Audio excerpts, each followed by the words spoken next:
তো good morning friends, times and viewers. আমি চলে এসেছি টিপস নিয়ে। যে টিপসটা হচ্ছে কালকে Hanuman Jayanti. Tomorrow is 24th April, 24th না, 23rd এপ্রিল 2024।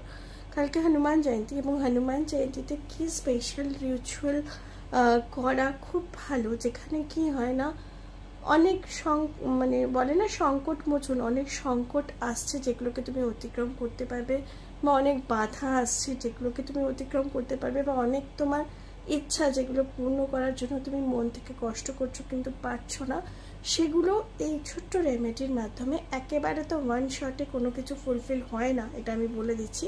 কিন্তু তবুও তুমি যদি এটা সত্যি পজিটিভ ভাইবস নিয়ে করো, কিছু সময়ের মধ্যে তুমি দেখতে পারবে যে কাজটা করার জন্য এগোচ্ছিল সেই কাজটা পুরোপুরি সফলতা না লাভ করলেও সেই কাজটা পজিটিভ ওয়েতে এগোচ্ছে, যেখানে তুমি একটু হলেও আশা রাখতে পারবে।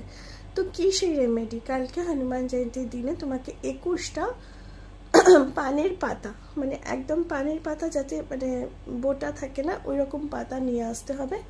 এবং সেই পানের পাতাতে সেটা তুমি রেড ইঙ্ক হোক, সিঁদুর হোক, যাই দিয়ে হোক, প্রত্যেকটা 21টা পাতায় তোমাকে কি করতে হবে না, রাম কথাটা লিখতে হবে, এবং লিখে একটা লাল রোলই পাওয়া যায় বা লাল সুতোর মাধ্যমে একটা মালা গাঁথতে হবে, এবং গেঁথে সেটা কি করতে হবে না, যখন তুমি ঠাকুরকে পড়াচ্ছ নিজের মনস্কামনা বলে এবং হনুমানজির মন্ত্র উচ্চারণ করে ওই মালাটাকে কালকের দিনে পরিয়ে দিতে হবে।